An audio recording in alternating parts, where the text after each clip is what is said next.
नमस्कार दोस्तों, आज की इस क्लास में हम लोग मॉलिक्यूलर जेनेटिक्स के सिलेबस को डिस्कस करेंगे। तो इसमें सबसे पहले आता है इंट्रोडक्शन ऑफ मॉलिक्यूलर जेनेटिक्स।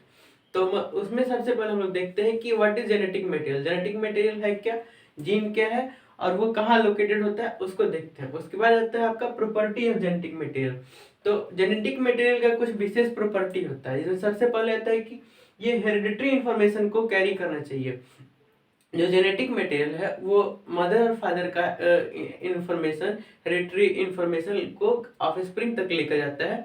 उसका ये सबसे पहला प्रॉपर्टी होता है। सेकंड प्रॉपर्टी होता है कि उसमें अपने आप में रेप्लिकेटिंग कैपेसिटी होना चाहिए, वो खुद से रेप्लिकेट कर सके अपने आप को। और थर्ड प्रॉपर्टी होता है तो it would be present in each and every cell. हर एक सेल में ये हेरिडिटरी मटेरियल प्रेजेंट हो, ऐसा उसका कुछ प्रॉपर्टी होना चाहिए। तो इससे और भी कुछ प्रॉपर्टी होता है जिसको हम लोग आगे देखते हैं इसमें प्रॉपर्टी ऑफ जेनेटिक मटेरियल में। उसके बाद टॉपिक आता है DNA is a genetic material. इसमें आता है DNA is a genetic material. ये जो टॉपिक है इसमें हम लोग ये देखते हैं कि डीएनए जेनेटिक मटेरियल कैसा है। क्योंकि इसका जितना प्रॉपर्टी होता है जेनेटिक मटेरियल का, डीएनए कैरी करता है उसको, उसमें डीएनए में ये सारा प्रॉपर्टी होता है, इसलिए इसको जेनेटिक मटेरियल कहते हैं। अब कहीं कहीं भी जैसे कि in case of plant virus, उसमें आरएनए भी जो होता है जेनेटिक मटेरियल का काम करता है। तो उसको हम लोग देखते हैं। फिर बायोकेमिकल नेचर, जो जेनेटिक मटेरियल का बायोकेमिकल नेचर होता है, जैसे कि हम डीएनए को देखते हैं, आरएनए को देखते हैं, तो इसमें कुछ इसका बायोकेमिकल नेचर होता है। एसिडिक नेचर का होता है, अमीनो एसिड वगैरह होता है इसमें। प्यूरिन पैरामिडिन में adenine, guanine, cytosine, thymine. In case of RNA uracil ये प्रेजेंट होता है। तो इसका बायोकेमिकल नेचर हम लोग देखते हैं। उसके बाद आता है डिस्कवरी ऑफ जेनेटिक मटेरियल। क्योंकि ये डेवलपमेंट रेगुलर होते रहता है, इसीलिए जहां भी हम लोग डेवलपमेंट की बात करते हैं वहां कुछ हिस्ट्री होता है। तो इसीलिए उसके हिस्ट्री में ही ये एक पार्ट आता है डिस्कवरी ऑफ जेनेटिक मटेरियल। तो जैसे कि हम लोग इसमें देखते हैं कि फ्रेडरिक मिक्सचर ने 1869 में आइसोलेट किया था न्यूक्लिक एसिड को। फिर फिस्चर 1880 में प्यूरिन एंड पैरामिडिन को डिस्कवर किए थे। ऐसे ही ये रेगुलर डेवलपमेंट होता गया। तो ये उसके बाद अगला टॉपिक आता है डिस्कवरी ऑफ जेनेटिक मटेरियल।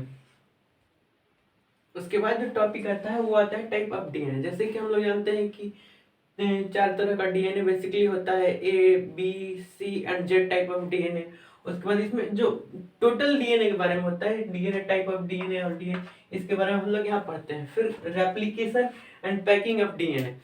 अगर हम एक डीएनए के मॉलिक्यूल को खोलते हैं तो वो काफी लंबा चौड़ा होता है। फिर भी एक छोटा सा सेल में, जिसको हम लोग अपने नंगी आंखों से भी नहीं देख सकते, इसको देखने के लिए हम लोग को माइक्रोस्कोप का यूज करना पड़ता है। तो उसमें डीएनए का एक मॉलिक्यूल नहीं बल्कि अच्छा खासा अमाउंट ऑफ डीएनए कैसे पैक होता है उसको हम लोग देखते हैं। फिर रेप्लिकेशन की बात आती है। तो जैसे कि रेप्लिकेशन के लिए 3 मेथड बेसिकली काफी फेमस है, जिसमें semi conservative method, conservative method और डिस्पर्सिव मेथड। और उससे और भी ज्यादा जो कॉन्सेप्ट है इसमें हम लोग packing and replication of DNA में देखते हैं। उसके बाद जो टॉपिक आता है वो आता है ट्रांसक्रिप्शन। ट्रांसक्रिप्शन में होता ये है बेसिकली डीएनए से आरएनए बनता है। जो बेसिकली आरएनए जो देखे तो वो 2 तरह का होता है, बेसिकली 2 तरह का होता है।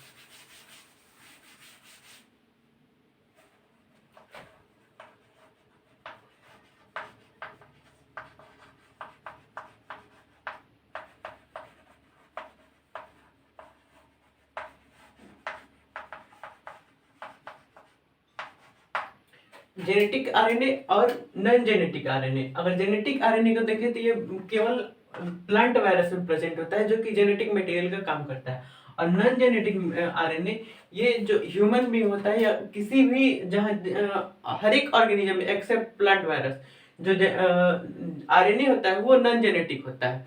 तो आरएनए का बेसिक फंक्शन ये होता है कि वो डीएनए से एक कॉपी लेकर के प्रोटीन तक, राइबोसोम तक जाए और राइबोसोम में जाके और प्रोटीन बनाने का काम जो है उसको पूरा करे। क्योंकि बेसिकली ऑर्डर देता है डीएनए प्रोटीन बनाने का और उसको लेकर कैरी करता है आरएनए, और फिर आरएनए से जो होता है प्रोटीन बनता है, प्रोटीन का फॉर्मेशन होता है राइबोसोम में। तो ये सारे प्रोसेस को पूरा करने के लिए ये ह्यूमन बीइंग के जो प्रोसेस होता है डेवलपमेंट का, उसमें या किसी भी केमिकल जो एक्टिविटी होता है बॉडी में, वो उसको पूरा करने के लिए ये जो होता है प्रोसेस ट्रांसक्रिप्शन का, ये जरूरी होता है। तो इसका जो formation of RNA, RNA DNA से कैसे बनता है उसको देखते हैं। जैसे कि इसमें दो स्ट्रैंड होता है। सेमी कंजर्वेटिव मेथड को जब हम लोग डिस्कस करेंगे और कंजर्वेटिव मेथड को डिस्कस करेंगे, तो उसी के साथ साथ इसको डिस्कस करना स्टार्ट कर देते हैं। तो ये बेसिक हम लोग का टॉपिक है पढ़ने के लिए। उसके बाद आता है मैकेनिज्म ऑफ ट्रांसक्रिप्शन। ट्रांसक्रिप्शन का क्या मैकेनिज्म है, कैसे कैसे ये पूरा होता है, इसको पढ़ने को इस टॉपिक में मिलता है। उसके बाद जो टॉपिक होता है आरएनए होता है, जो कि हम लोग जब ट्रांसक्रिप्शन को देख रहे होते हैं तो ट्रांसक्रिप्शन में आरएनए बनता है। उसका टोटल जो टॉपिक होता है राइबो न्यूक्लिक एसिड यानी आरएनए, ये होता है। तो इसमें सबसे पहले आता है इंट्रोडक्शन। अब इसके इंट्रोडक्शन को हम लोग देखते हैं तो उसमें इसका जो जेनेटिक मटेरियल होता है उसके इसमें इसका केमिकल नेचर कैसा होता है, केमिकल स्ट्रक्चर कैसा होता है। उसके बाद नॉन जेनेटिकल आरएनए, उसमें इसका जैसे कि प्यूरिन पैरामिडिन, उसमें इन थाइमीन हटके यूरेसिल जुड़ जाता है। तो ये इसके केमिकल नेचर को देखते हैं, इसकी डिस्कवरी को देखते हैं इसके इंट्रोडक्शन में। उसके बाद आता है टाइप ऑफ डीएनए। अगर डीएनए आरएनए आरएनए का टाइप देखते हैं तो इसमें दो टाइप आता है मेजरली। एक आता है पहला, उसमें आता है तीन होता है, दो बेसिक टाइप होता है उसमें। फर्स्ट बेसिक टाइप में हम लोग का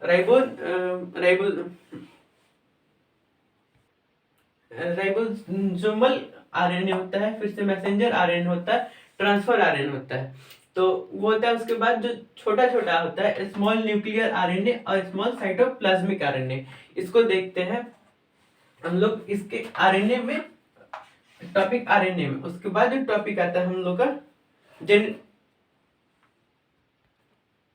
उसके बाद जो टॉपिक हम लोग आता है ये आता है जेनेटिक कोड, मास्टर कॉपी और सेंट्रल डॉग्मा। इसको हम लोग यहाँ पर डिस्कस करने के लिए इसलिए नहीं रखे हैं क्योंकि ये बहुत छोटा छोटा टॉपिक है और ये यहाँ पर हम लोग डिस्कस कर लेंगे सिलेबस डिस्कस में, तो फिर टॉपिक डिस्कस में इसका कोई अस्तित्व नहीं रह जाएगा। इसलिए इसको हम लोग यहीं डिस्कस नहीं कर पाएंगे उतना। तो जेनेटिक कोड, मास्टर कॉपी और सेंट्रल डॉग्मा काफी छोटा छोटा टॉपिक है ये।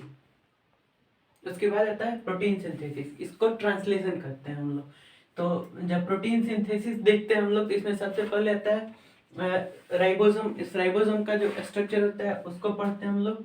राइबोसोम का टाइप, छोटा छोटा टाइप होता है तो उसको पढ़ लेते हैं। Amino acid, messenger RNA, transfer RNA, amino acid tRNA. और इसको कैसे कैसे इसमें जो होता है प्रोटीन सिंथेसिस में एमिनो एसिड है, राइबोसोम है, मैसेंजर आरएनए, ये सब कैसे रोल प्ले करता है इसको देखते हैं। उसके बाद आता है मैकेनिज्म ऑफ प्रोटीन सिंथेसिस। तो इसका कुछ बेसिक मैकेनिज्म होता है जिसमें एक्टिवेशन ऑफ एमिनो एसिड, लेकिन एमिनो एसिड कैसे एक्टिवेट होता है, फिर से इनिशिएशन एंड इनिशिएशन फैक्टर को देखते हैं, इलोंगेशन एंड टर्मिनेशन, ये सारे प्रोसेस को हम लोग प्रोटीन सिंथेसिस में देखते हैं। ये काफी लंबा चौड़ा टॉपिक होता है हम लोग को इसमें देखने को। उसके बाद टॉपिक आता है जीन। जीन में हम लोग इसको एकदम एक्सप्लेन करके पढ़ते हैं कि जीन क्या है और इसका क्या क्या, इसको पहले क्या क्या कहा गया। जैसे कि मेंडल इसको फैक्टर बोल के यूज करते हैं। तो ये सब हम लोग देखते हैं कंप्लीट जीन में। उसके बाद आता है टाइप ऑफ जीन, इसमें देखते हैं, इसी टॉपिक में देखते हैं टाइप ऑफ जीन, देखते हैं जीन म्यूटेशन, देखते हैं म्यूटाजन, देखते हैं और मैकेनिज्म ऑफ जीन म्यूटेशन। ये एक इम्पोर्टेंट टॉपिक होता है mechanism of gene mutation. Gene mutation एक पूरा एक इम्पोर्टेंट टॉपिक होता है। इसको इम्पोर्टेंस ऑफ जीन म्यूटेशन, ये भी एक इम्पोर्टेंट टॉपिक होता है। जीन म्यूटेशन का इम्पोर्टेंस क्या है। उसके बाद आता है gene expression, regulation of gene expression, मतलब जीन अपने आप को कैसे एक्सप्रेस करता है। किसी भी ऑर्गेनिज्म के फेनोटाइप में इसका एक्सप्रेशन कैसा होता है, मतलब कैरेक्टर का एक्सप्रेशन कैसा होता है। रेगुलेशन ऑफ जीन एक्सप्रेशन, कैसे कैसे अपने आप को अपने कैरेक्टर को जीन एक्सप्रेस करता है, इसके बारे में हम लोग जीन टॉपिक में पढ़ते हैं। उसके बाद जो टॉपिक होता है operon topic, operon system. Operon system हम लोग लैक ओपेरेंट सिस्टम देखते हैं, inducible operon system and repressible operon system. ये तीन टाइप ऑफ ऑपरेंसिबल सिस्टम है, इसको हम लोग बढ़िया से इसमें डिस्कस करते हैं। उसके बाद आता है ह्यूमन जीनोम प्रोजेक्ट। ये अपने आप में काफी ज्यादा बहुत बड़ा प्रोजेक्ट है। इसमें बेसिकली सबसे ज्यादा काम हो रहा है डीएनए का एनालिसिस करने पर, मतलब डीएनए को पढ़ा जा रहा है, डीएनए सीक्वेंस को पढ़ा जा रहा है और देखा जा रहा है कि इसे क्या क्या किया जा सकता है। जैसे कि अभी इसका सिंपल एग्जांपल ले तो हम लोग देखते हैं कि जो आर्टिफिशियल इंटेलिजेंस में हो रहा है यूज, जैसे हम लोग आधार कार्ड बना रहे हैं तो उसमें आँख का जो देते हैं फिंगरप्रिंट देते हैं, इसको यूज करके हम लोग कैसे और डेवलप इसको कर सकते हैं, साइंटिफिक वर्ल्ड को और डेवलप कर सकते हैं। और जो इसमें आर्टिफिशियल इंटेलिजेंस होता है उसको, जैसे कभी देखे थे जापान ओलंपिक में, वहां पर जो गार्ड के बदले यूज किया गया था सेंसिंग कैमरा। तो वो जो सीसीटीवी कैमरा था वो आँख आँख के रेटिना को ही पढ़ के, जैसे कि हम लोग जब जाते हैं आधार कार्ड बनाने तो उसमें आँख का रेटिना देते हैं, उसको पढ़ के वो अलाउ कर रहा था। टिकट देखने की जरूरत नहीं पड़ रही थी, वो डायरेक्ट उसके द्वारा एंट्री हो जा रहा था। तो उससे आर्टिफिशियल इंटेलिजेंस में कैसे यूज किया जा रहा है उसको देखते हैं। डीएनए फिंगरप्रिंटिंग को देखते हैं। ह्यूमन जीनोम प्रोजेक्ट में क्या क्या कौन कौन से टॉपिक पर डेवलपमेंट हो रहा है उसको देखते हैं। उसके फिर आता है जेनोमिक। जेनोमिक में इसका मीनिंग क्या होता है जेनोमिक का, इसको देखते हैं। उसके बाद आता है कि कंपोनेंट ऑफ जेनोमिक, जेनोमिक का क्या क्या कंपोनेंट है इसको देखते हैं। और फिर structural genomic and functional genomic, ये हम लोग को टोटल टॉपिक देखने को मिलता है मॉलिक्यूलर जेनेटिक्स में। इसके बाद आता है इवोल्यूशन। अगर हम लोग इवोल्यूशन को टॉप डिस्कस कर लेते हैं सिलेबस, तो हम लोग का पूरा ये जेनेटिक्स का सिलेबस डिस्कस हो जाएगा, क्योंकि उसमें तीन बेसिकली पार्ट आता है, classical genetics, molecular genetics and evolution. तो ये तीनों पार्ट है जेनेटिक्स का। अगर वीडियो अच्छा लगे तो लाइक